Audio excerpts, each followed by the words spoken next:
brief the membership on the priorities of the G20 Presidency. Your Excellency, Ambassador Yang, the President of the General Assembly, Your Excellencies, permanent representatives to the United Nations, distinguished delegates, ladies and gentlemen, let me start by expressing the gratitude of South Africa and our delegation for this opportunity to brief the United Nations General Assembly on our priorities for our presidency of the G20. It is indeed an historical moment. It's a first for the African continent. I want to start off by quoting President Nelson Mandela, who said the following: "As long as poverty, injustice, and gross inequality persist in our world, none of us can truly rest. We shall never forget how millions of people around the world joined us in solidarity to fight the injustice of our oppression. Those efforts paid off, and we are able to stand here and join the millions around the world in support of freedom against poverty." These words by our former president underpins and resonates with our chosen theme for our presidency, which is, as the president has pointed out, solidarity, equality, and sustainability. We therefore feel that we have a significant moral obligation and responsibility to advance these ideals. We also take our cue from the General Assembly Resolution 71/327, entitled "The United Nations in Global Economic Governance," adopted on 11 September 2017, where the General Assembly, amongst others, and I quote, "welcomed the practice of informal engagement between the United Nations and intergovernmental groupings that make policy recommendations or take policy decisions with global implications, including the G20 through informal briefings organized at the initiative of the President of the General Assembly." So we really thank you again, Mr. President.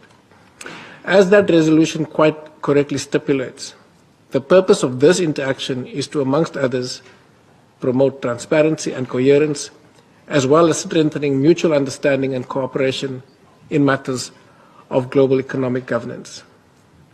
Let me from the onset reiterate that for South Africa, the United Nations and the General Assembly, with its universal representation where every country participates on an equal footing, is and will always remain the chief deliberative and policy-making organ of the United Nations.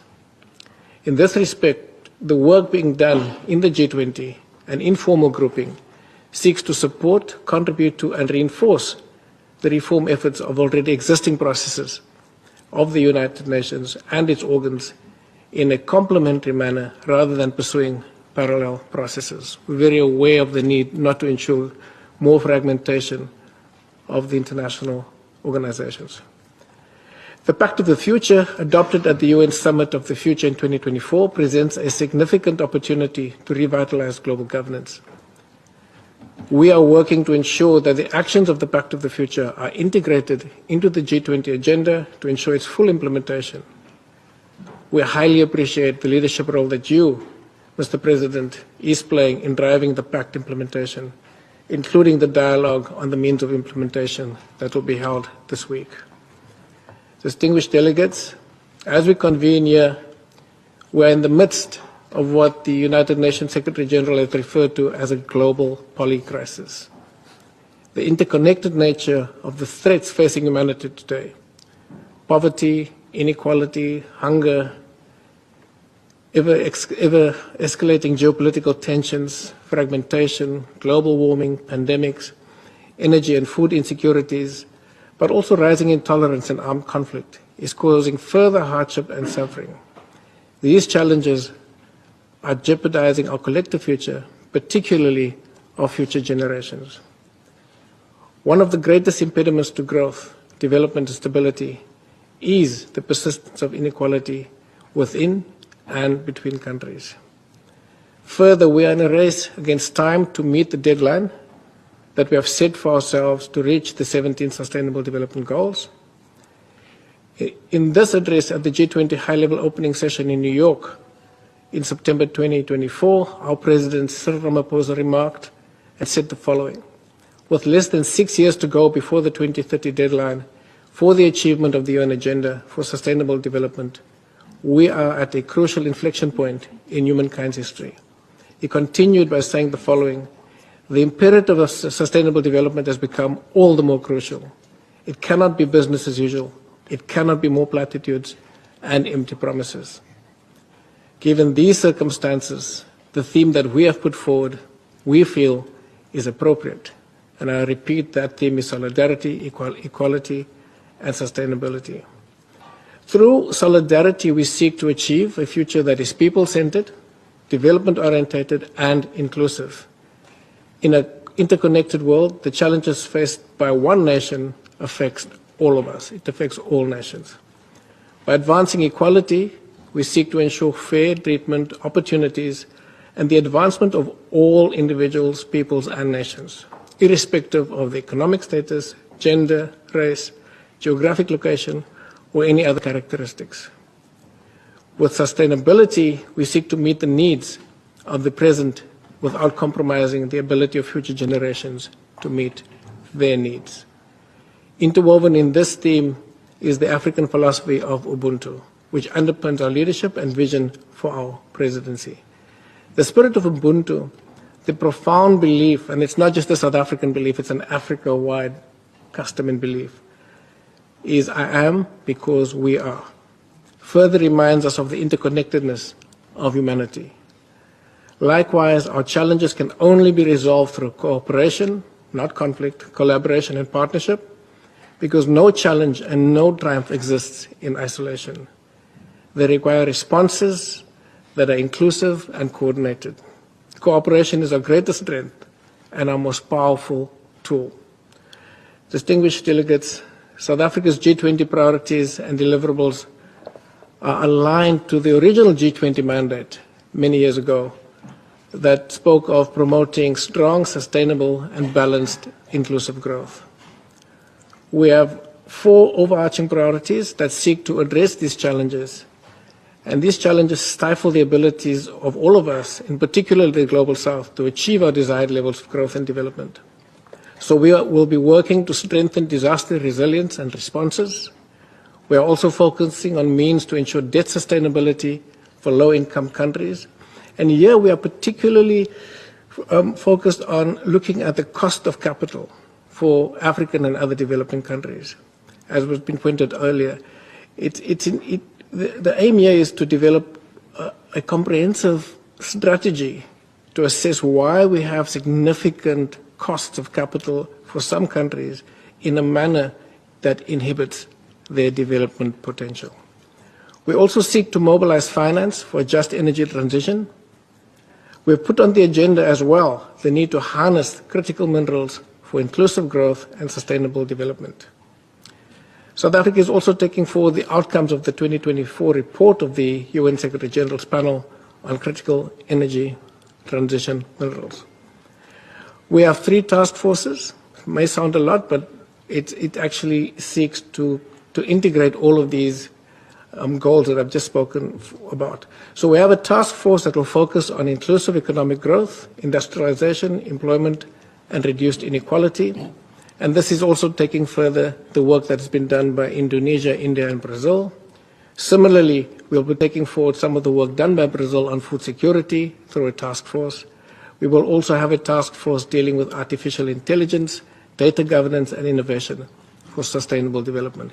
Essentially, how do we use AI for the common good?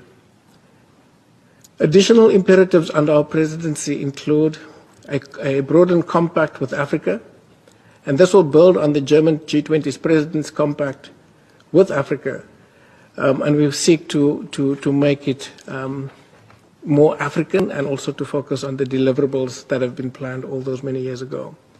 We will also be doing a review of the work of the G20. This is not to change the nature of the G20.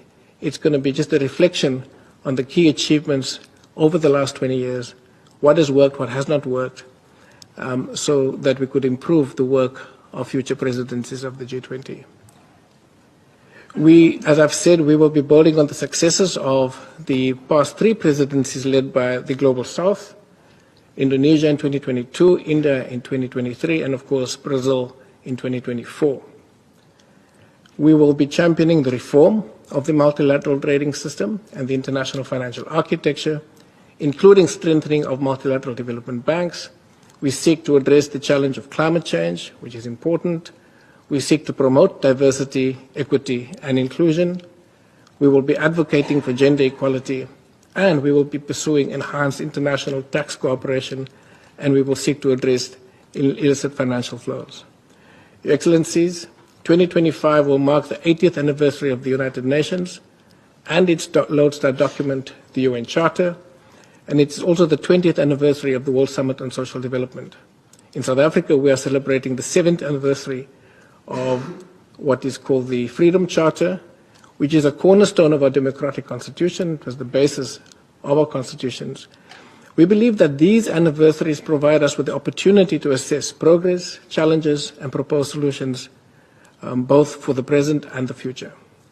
South Africa strongly believes that we need to strengthen the multilateral system and enhance international cooperation to solve the complex challenges facing the world. The erosion of multilateralism, as has been pointed out earlier, presents a threat to global growth and stability, and we should all vigorously contest this. It is thus imperative that we place the respect for the purposes and principles of the UN Charter, including international law, international humanitarian law, and human rights, at the center of all our discussions on the global geopolitical situation. We must also appreciate that the world today is a different place compared to what it was in 1945, when the UN was established. Today, most UN member states are from the developing world, formerly colonized countries. We thus need to amplify the call for the UN to be reformed and made fit for purpose for today's realities. This includes the revitalization of the General Assembly, the revitalization of ECOSOC, and the reform of the United Nations Security Council. Your Excellencies, we welcome the African Union's inclusion in the G20, which is an important opportunity to amplify Africa's voice in global economic governance while ensuring that the development priorities of the African continent and the Global South find expression firmly and permanently onto the agenda of the G20. As a group representing 80% of the world's population and 85% of global GDP, the G20 does have a role to play in terms of providing impetus in pursuit of solutions to address some of the urgent challenges confronting humanity and the planet. South Africa also notes the complementarities and synergies between our G20 presidency, the Pact of the Future, the FFD4 process, the Second World Summit for Social Development, and COP30.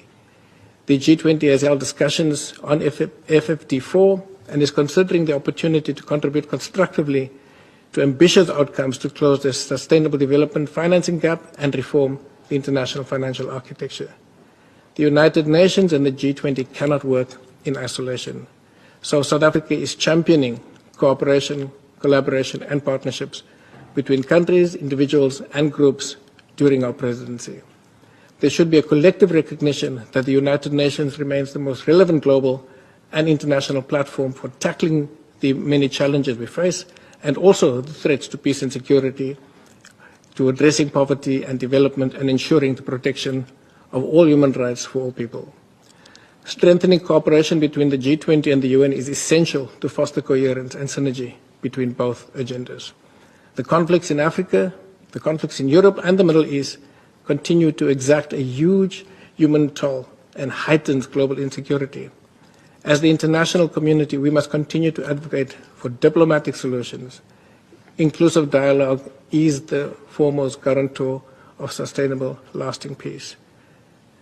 In New Delhi, the leaders stated the following: all states must refrain from threat or use of force to seek territorial acquisition against the territorial integrity and sovereignty or political independence of any state. The threat or the use of nuclear weapons is inadmissible. They also stated very clearly that today's era must be that of peace. In fact, they said peace is the path, not that there is a path to peace, because it was the sense of the discussions there that war could also be seen as a path to peace.